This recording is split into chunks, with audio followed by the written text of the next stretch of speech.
I'm here with Jim Rogers, who's a very well-known investor around the world and author of Street Smarts, which is about his adventures in investing and traveling around the world. Thanks for joining me, Jim. I am delighted to be here, David, and I look forward to this. Yeah, there's a lot of things have happened in the news, and you've been a voice of some clarity over the years for myself and those who share an interest in a free market rather than a rigged market. And there's a lot of rigging going on. So I wanted to turn to you to kind of get your perspective. You're joining us from Singapore, correct? I am in Singapore. Yes, it's now nearly 10 o'clock at night here in Singapore. It's almost tomorrow Wow. in Well, Singapore. what's the perspective for you, first of all, from a local vantage point in Singapore? Let's start there. Well, we're all locked in. I mean, it's very difficult to go out if you if you have to go to the doctor or groceries or something like that. But basically, it's difficult to go out. They say they're going to open up, and schools are closed. My daughter does school by internet. They say they're going to open up more and more. They started yesterday. We will see. It's not my way. I wouldn't have done it that way, but who cares? We'll Right. know in 2 or 3 years which way was better. The Right. Swedish way to stay closed, or I mean, to stay open, or the other way to close up. So meanwhile, there's a lot of unprecedented territory that we're seeing here in America. Of course, we've got a raging debate going on in the political scene. Now it's become a political thing whether to wear a mask or not wear a mask, or whether to be locked down or not be locked down. You said you generally your sentiment, your intuition would be to not lock everything down in general, but I guess you're taking more of a pragmatic. Let's see what happens with all this, huh? Well, David, we've had epidemics before. In 2009 in the U.S., we had the H1N1 epidemic. They didn't close McDonald's. They didn't close Delta Airlines. The world went on. Yeah, some people suffered, but the world went on. Human beings know if there's an emergency, if there's an epidemic, okay, we should not go down to the singles bar and pick up girls or pick up boys. We should be a little bit discreet and careful in what we're doing. This has happened before many, many times.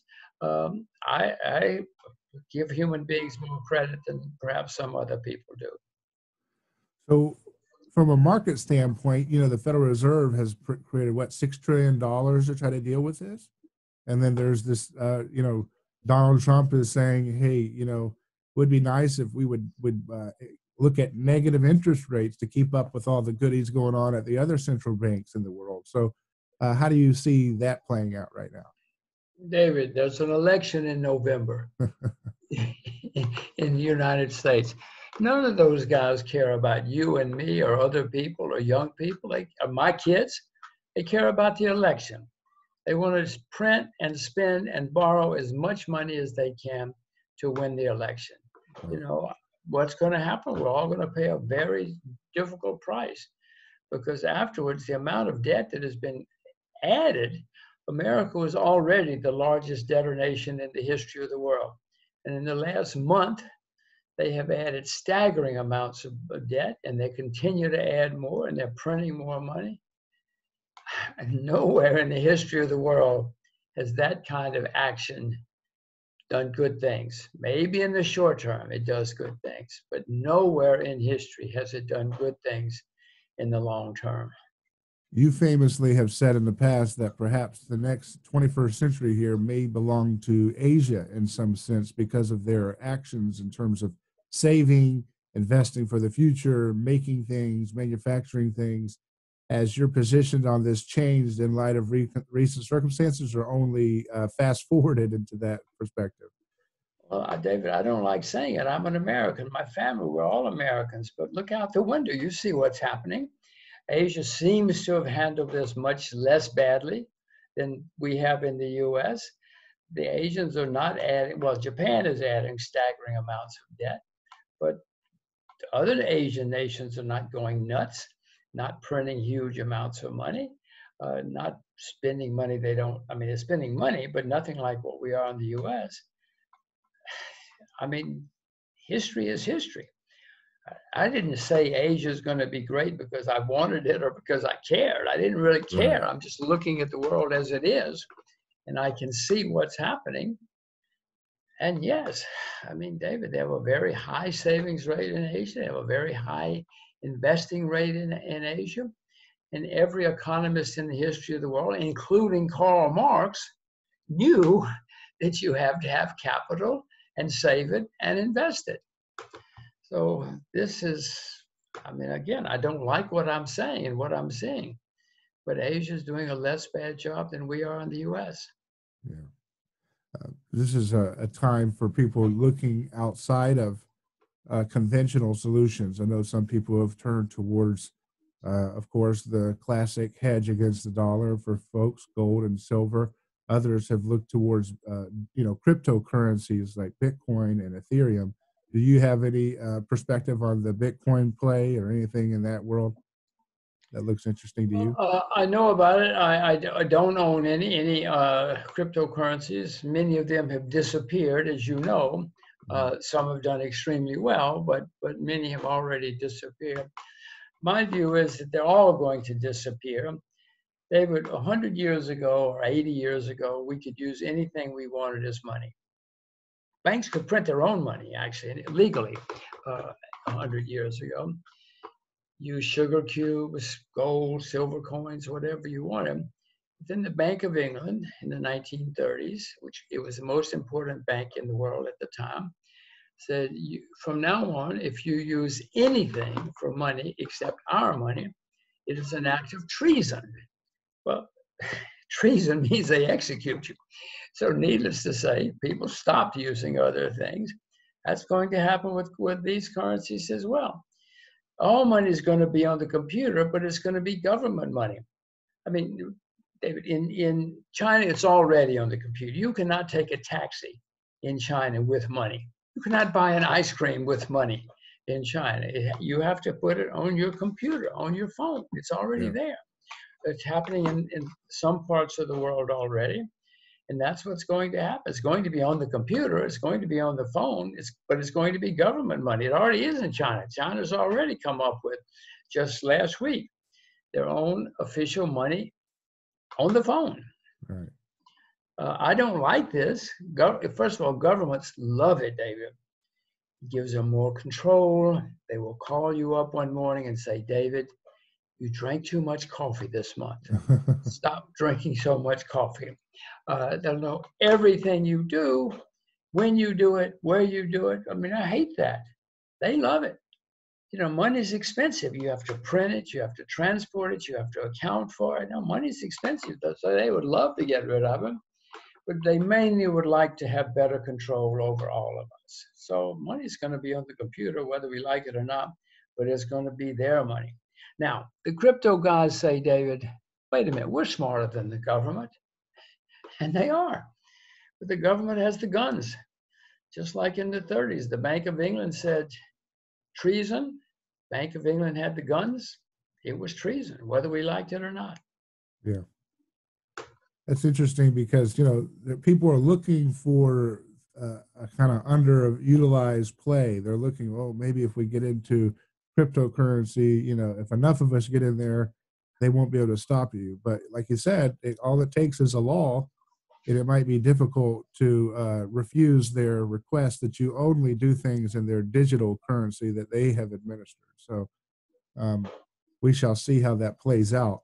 Well, David, if they can overthrow the government and get rid of all the laws and give us more freedom, hallelujah, hallelujah. But they better get a lot of guns because the governments all around the world have a lot of guns right now. Do you think there's a lot of folks in high places in the West that just emulate and love the China model of planned capitalism? Is that just something that they've been planning for us for a long time, trying to get us in that direction? Or do you think it's just going to happen that way because convergence or something? It's just. Well, at the moment, China has been the most successful country over the past 40 years. I mean, these are pretty simple statements. It's not an opinion. Right. All you have to do is look out the window and you can see what's going on. Many countries around the world see the facts and like it. in Washington right now, they of course bash China. Whenever things go wrong, David, throughout history, no matter what the country, they bash foreigners. It's easy to bash foreigners. Right. Different skin, different hair, different language, different clothes, different food. They smell bad and their food smells bad. Oh my God, some of the things that politicians have said throughout history. That's what's happening. Some people seem to be upset with China because it's successful. I would love for America and China to continue to work together. We have for the past decade or two. Now, all of a sudden, Washington is using China as an election ploy. The Republicans have said, I mean, this is not Jim Rogers talking, the Republicans have said, we're going to bash China. That's how we're going to win the election. Is that good for the world? Historically, it's not, but that's what's going on. Instead of saying, wait a minute, guys, why don't we all get rich together and have more prosperity together? It's easy to bash the foreigners. It's happened throughout history, all over the world, and it's happening again. What do you say to folks that would say, well, we do need some kind of tariffs and protection because they haven't played fairly in the way they, can get their products done so below our standards of, wages and regulations and environmental, protections, that we've got to balance that a little bit with some tariffs to balance it all out a little bit. Well, I would like Even to some have free market support. people have said that, have moved in that direction. Well, I would certainly like for America to produce things as cheaply and as high quality as Asians do. It would be wonderful. But show me, David. I mean, are we going to start buying American motorcycles again, except for Harley Davidson, which is, very, very cool? Are we going to start buying American shirts again? I mean, if somebody in America can make shirts as cheap and high quality, by all means, I'm quite happy to buy them. But the facts are we going to buy American TVs again? Yeah. I mean, David, I don't think Zenith can compete anymore in the TV market. If we can do it, by all means, hooray, hooray, hooray. But it's not just, I mean, it's not some kind of evil people out there. People are working hard. They work for low wages because they want to raise their standard of living. 100 years ago, we did it to the English. 100 years ago, shoes were made in Midlands in England. And in the Northeast, New England, and even in the South, we started making shoes so much cheaper, so much better. And the English said they're evil, disgusting, horrible people. They work for peanuts. But we did it, and we became the most successful country in the 20th century. Right. Did the English like it? No. Did we like it? Oh, we loved it. We loved it. We became rich. Our standard of living rose everywhere. That's the way the world has worked for thousands of years, David, whether we like it or not.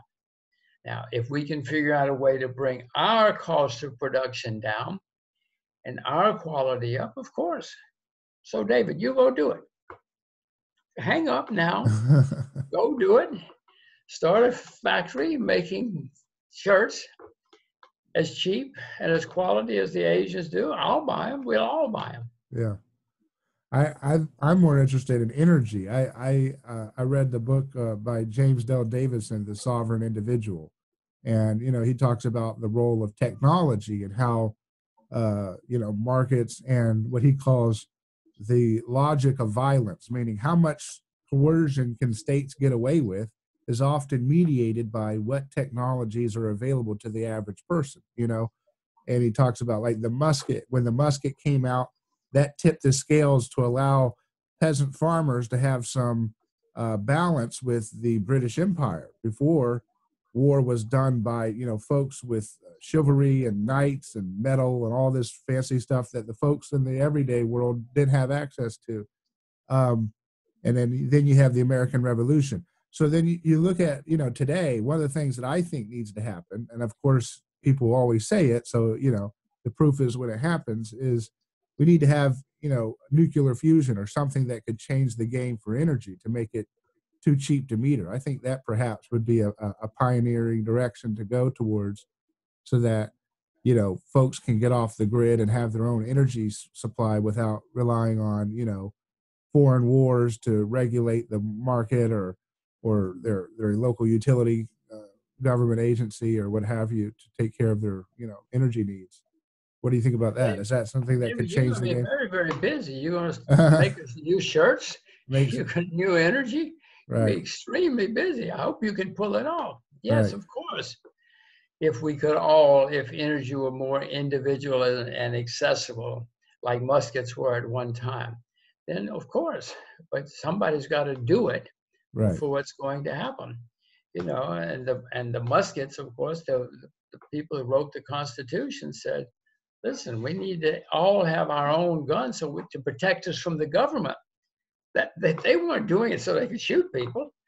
The Right. reason that the amendment was passed was so that the people could be protected from the government, Yeah. because those guys knew that governments normally are pretty bad people. That's why we have the amendment. Um, it's not because the founders of the United States were some kind of evil, disgusting people. They were smart. They knew we needed protection from government. So if you were in your 20s or 30s here in America, what would you be doing? What would you direct people to look at, knowing you've been all over the world? And of course, you've ended up in Asia, so maybe that's the solution. But for folks that, maybe they're going to stay closer to home, do you have any ideas, given what you know about how markets work and how Well, these as things you work? know, I've driven around the world twice. I spent 5 years driving around the world because I wanted to see the world close to the ground and find out what's really going on, not what the propaganda says, not what the TV says. So I did it. Uh, I hope everybody can travel. It's certainly the best education you'll ever get is to go out and travel. You can read about country X, or you can go there and see the truth, and you'll find out that normally the truth is different from what TV or the propaganda says, no matter what country and what government we're talking about. So yes, I'm keen on that. I see that Asia is booming. Um, they work hard, they save their money, they discipline their children. David, they discipline their children in Asia. When was the last time somebody disciplined children in the United States? So, I mean, these things are happening. As I said, history is always changing, whether we like it or not. And the way I see the future is, like it or not, that Asia is doing better. So I moved here so my daughters would speak Mandarin. I didn't move here because I loved Asia or something. I moved here because I realized I couldn't teach them Mandarin successfully in New York. We were doing it, but it wasn't going to work 100% unless we moved to a place where they had to speak Mandarin. So here we go. What's something that you believed before you went on your travel adventures that you no longer believed after you experienced your adventures? Well, we can start with China. The first time I got off the plane in Beijing, I was scared to death. I had been told all my life that the Chinese were evil, vicious, bloodthirsty, horrible people, and I figured I was going to get shot as soon as I got off the plane. It didn't take me long to figure out that the Chinese were hardworking, educated, disciplined people who wanted to succeed, who wanted their children to succeed. It took me no time to figure that out, but that's been true of nearly all my adventures. I find out that, hey, what we've been told is not true. You drive across Russia now. I don't know I know what we were taught as children about Russia, but since 1989, when the Berlin Wall fell, that Russia's long gone, long gone. If you go there, you'll see an entirely different world. So travel will teach you that sort of thing. And the first thing is, please don't believe propaganda.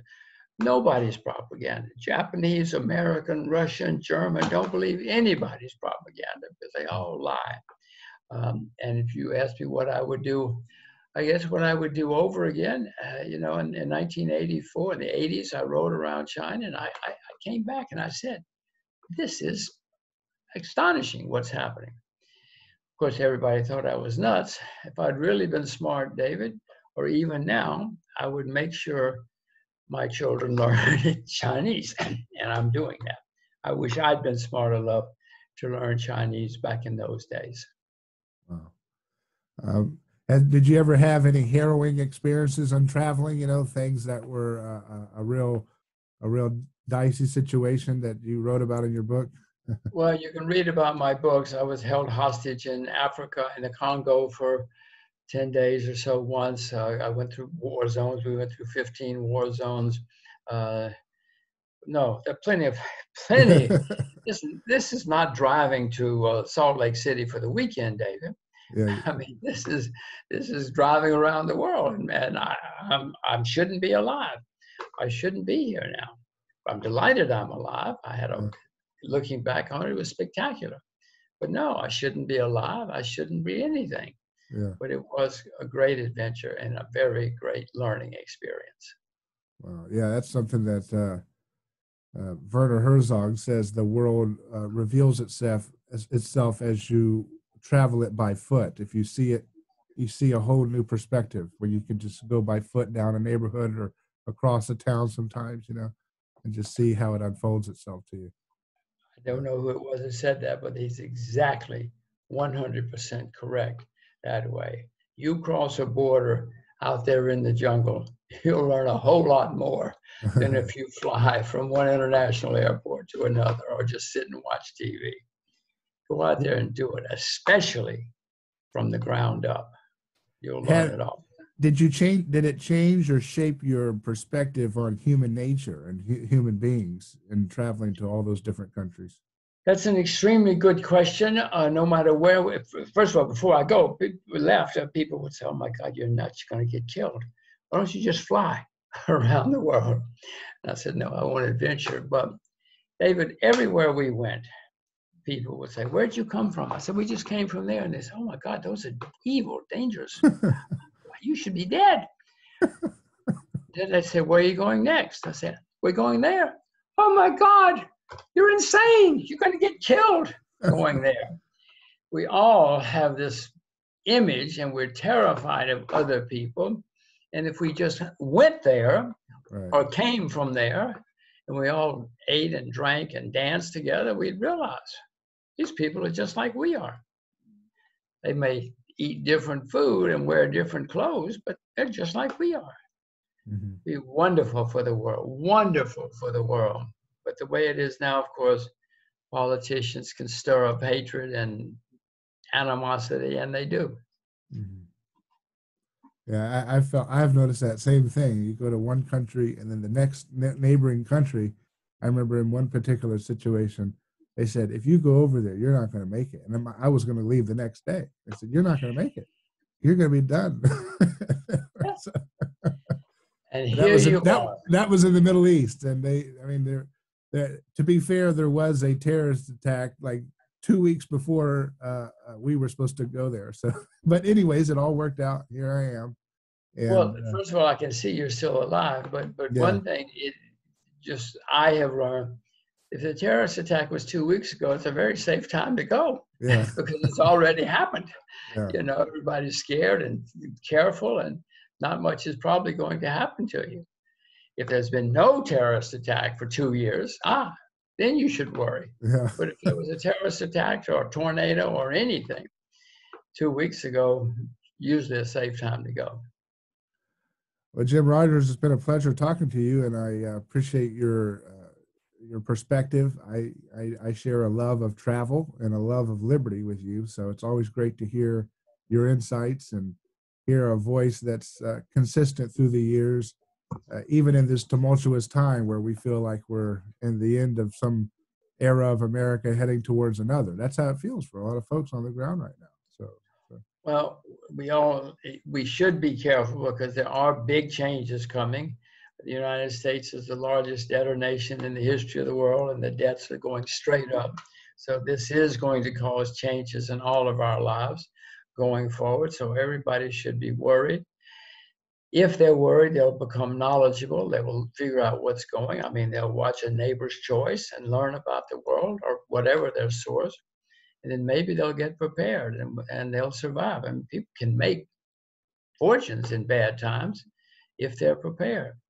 So I hope they all get prepared and they all make fortunes. Well, I appreciate your time, and thanks again for your insights. Thank you, David. Let's do it again someday. Very good. Bye-bye.